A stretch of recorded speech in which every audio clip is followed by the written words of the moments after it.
हाँ जी बेटे 10th class ये थोड़ा चैप्टर है सीक्रेट ऑफ हैप्पीनैस। ਇਹਦੇ ਵਿੱਚ ਤੁਹਾਨੂੰ ਇਹ ਸਲਾਈਡਸ ਜਿਹੜੀ ਮੈਂ ਸ਼ੋ ਕਰ ਰਹੀ ਹਾਂ ਤੁਹਾਨੂੰ ਕੱਲ ਵੀ ਭੇਜੀਆਂ ਸੀ ਤੇ ਅੱਜ ਵੀ ਭੇਜੀਆਂ ਠੀਕ ਹੈ। फस्ट क्वेश्चन देखो की लिखा है which is the greatest day in an individual's life. किहड़ा वड्डा दिन हुंदा है एक बंदे दी लाइफ दे विच।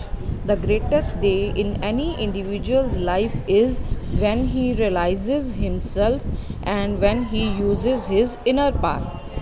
ਉਹ ਦਿਨ ਸਭ ਤੋਂ ਵੱਡਾ ਹੁੰਦਾ ਹੈ ਜਦੋਂ ਬੰਦੇ ਨੂੰ ਰਿਅਲਾਈਜ਼ ਹੋ ਜਾਂਦਾ ਹੈ ਕਿ ਕੀ ਚੀਜ਼ ਉਹਦੀ ਜ਼ਿੰਦਗੀ ਦੇ ਵਿੱਚ ਇੰਪੋਰਟੈਂਟ ਹੈ, ਉਹ ਆਪਦੇ ਆਪ ਨੂੰ ਸਮਝ ਜਾਂਦਾ ਹੈ ਤੇ ਉਸ ਤੋਂ ਬਾਅਦ ਅੰਦਰਲੀ ਜਿਹੜੀ ਪਾਵਰ ਹੈ ਉਹਨੂੰ ਯੂਜ਼ ਕਰਦਾ ਹੈ।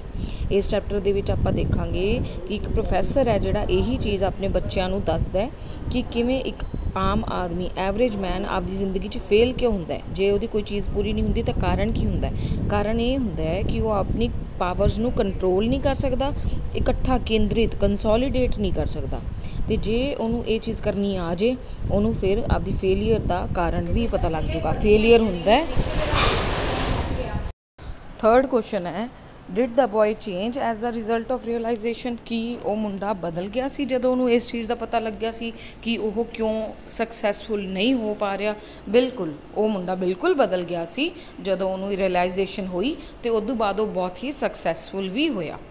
नैक्सट क्वेश्चन है कि अपनी हरेक परसन दी अंदर एक परसनैलिटी दे विच की चीज़ है।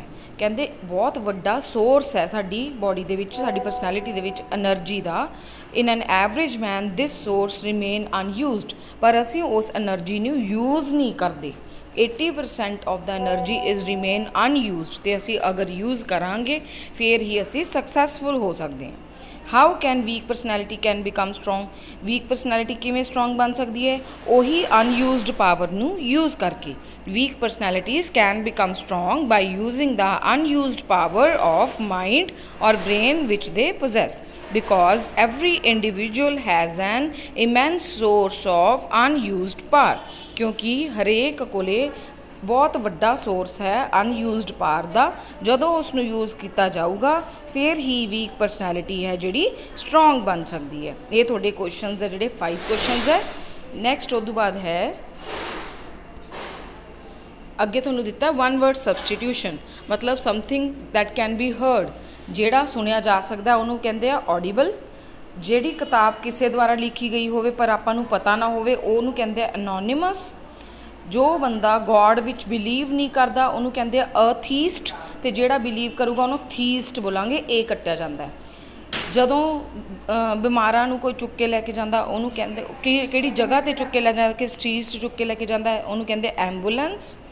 जे पॉइजन खा ले कोई, मतलब जहर पीता जाए या गलती नाल कोई बॉडी च जहर जाए तो किहड़ी मैडिसिन है जिहड़ी उहदे अगेंस्ट काम करती है? एंटीडोट बोलते हैं उन्होंने। फिर किसी सिचुएशन की ग्रैविटी नूं वधाउणा। ग्रैविटी मतलब सीरीयसनैस नूं, गुरुत्वाकर्षण नहीं है, सीरीयसनैस है। एग्रेवेट मतलब दो वाइफ्स का होना या दो हसबैंड का होना या वध का होना, दो का ही उन्होंने कहते बाईगमी। अगर दो तो वध होण तां पॉलीगमी कहते हैं। दैन जिहड़ी गर्ल दा मैरिज होने वाली है 8th है उन्होंने कहते ब्राइड। जिहड़े बॉय की मैरिज होने वाली होवे उन्होंने कहते ब्राइड ग्रूम।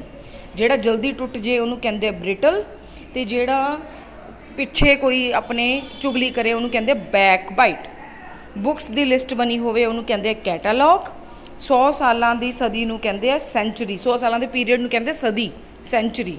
तो वह प्लेस जिथे मुर्दियां नूं बरी किया जाता, दब्बिया जाता है, सिमिट्री कहते हैं। ठीक है। These are the one word substitution. Next है ये थोड़ा छोटे क्वेश्चन करवाते, वड्डे क्वेश्चन है हुण 3 कि प्रोफैसर ने किवें बच्चे की लाइफ नूं चेंज किया। His professor described in the class that how the average man fails because he does not learn to control and consolidate his powers. The professor gave some examples. The student realized the cause of his own failures and his attitude towards life changed totally। ठीक है। Burning glass की example दी सी उन्होंने कहा कि किवें एक person है जो फेल हो जाता लाइफ च, जो स्टूडेंट को पता लगता वो अपनी मिसटेक को समझता है वह एटीट्यूड बिल्कुल चेंज हो जाता है। ये तुसी छोटे क्वेश्चन के सारी लाइन्स कीतियां उत्थों चक सकते हो। अगला भी एनर्जी है। ह्यूमन एनर्जी है बहुत पावरफुल है एटॉमिक एनर्जी वांगू। ਉਹਦੇ 'ਚ ਬਹੁਤ ਜ਼ਿਆਦਾ એનર્ਜੀ ਹੈਗੀ ਹੈ ਬਟ ਅਸੀਂ ਉਹਨੂੰ ਯੂਜ਼ ਨਹੀਂ ਕਰਦੇ। ਜੇ ਅਸੀਂ ਉਹਨੂੰ ਯੂਜ਼ ਕਰਾਂਗੇ ਤਾਂ ਸਾਡੀ ਲਾਈਫ ਦੇ ਵਿੱਚ ਪੀਸ ਤੇ ਪੋਇਜ਼ ਆ ਜਾਊਗਾ, ਸ਼ਾਂਤੀ ਆ ਜਾਊਗੀ। Every human being has an immense source of energy. If human beings learn to use their power they will be able to meet and master all circumstances। Master ਹੁੰਦਾ ਕੰਟਰੋਲ ਕਰਨਾ।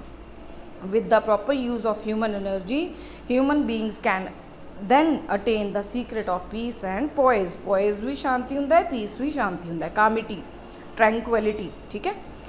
what right in brief the message given by Mr. Kagawa। Mr. Kagawa कौन सी? Japanese preacher सी, social worker सी। ਉਹਨਾਂ ਦਾ ਬਹੁਤ control ਸੀ ਆਪਦੇ ਮਾइंड ਤੇ, ਆਪਦੀ strength, confidence ਵੀ ਬਹੁਤ ਸੀ ਉਹਨਾਂ ਦੇ ਵਿੱਚ।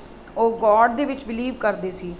then one can attain a profound calm that nothing can destroy। ਉਹ ਕਹਿੰਦੇ ਸੀ ਜੇ ਇੱਕ ਪਰਸਨ ਨੂੰ ਗॉड ਦੇ ਵਿੱਚ ਫੇਥ ਹੈ ਤਾਂ ਉਹ ਸ਼ਾਂਤੀ ਪ੍ਰਾਪਤ ਕਰ ਸਕਦਾ ਹੈ ਤੇ ਇਹ ਜੀ ਸ਼ਾਂਤੀ ਜਿਹਨੂੰ ਕੋਈ ਵੀ ਖਰਾਬ ਨਹੀਂ ਕਰ ਸਕਦਾ। ਨੈਕਸਟ ਹੈ ਪ੍ਰੋਵਰਬਸ। a fool and his money are soon parted। मतलब कि ਜਿਹੜਾ ਬੰਦਾ ਮਨੀ ਦਾ ਧਿਆਨ ਨਹੀਂ ਰੱਖਦਾ ਜਲਦੀ ਹੀ ਉਸ ਨੂੰ ਖੋ ਦਿੰਦਾ ਹੈ। Good beginning makes a good ending. ਚੰਗੀ ਸਟਾਰਟ ਹੋਵੇ ਤਾਂ ਕੰਮ ਵੀ ਚੰਗਾ ਹੋ ਜਾਂਦਾ ਹੈ। House is not a home. Home is known by real love and affection, not by walls alone। मतलब एक मकान घर उदों बनता है जदों उहदे च प्यार होवे, कल्लियां दीवारां नहीं। A journey of 1000 miles begins with a single step। जे हज़ारां मील की दूरी तय करनी है, स्टार्ट करना तो जरूरी है ना, बहुत वड्डा काम है तो उन्होंने स्टार्ट करांगे तां होगा ना। पहले ही सोच के कि बहुत वड्डा है, कदे भी नहीं पूरा हो सकता।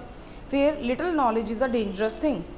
थोड़ी जी नॉलेज किसी चीज़ की अद्धी नॉलेज होनी बहुत माड़ी है, पूरी नॉलेज होनी चाहिए है। मान लो आप कहने अद्धी गल सुनी बहुत माड़ी है, लड़ाई करा देंदी है, उवें ही अद्धी नॉलेज होनी भी किसी चीज़ की it is very dangerous. A new broom sweeps clean. New broom का मतलब की है कि फ्रैश लीडर, फ्रैश एडमिनिस्ट्रेशन जिहड़ी हुंदी है, they get rid of the old and brings in new ideas and personal। मतलब नवी जिहड़ी आइडियाज़ होंगे, नवी जिहड़ी एनर्जी होगी, नवी चीज़ां ही लैके आउंदी है। पैनी सेव्ड इज़ पैनी अर्नड। मतलब थोड़ा थोड़ा बचाओगे ताइयों ही अगे सेविंग हो सकती है। A picture paints 1000 words. एक पिक्चर है जिहड़ी वो आपां नूं बहुत कुछ दसदी है, किस बारे? उस पेंटर बारे जिसने वो पिक्चर बनाई होंदी है। So this was all about the chapter. So read it carefully, चंगी तरह वीडियो नूं सुन लो, क्वेश्चंस कर लो लर्न, कॉपीज़ ते नोट कर लो। थैंक यू बेटा।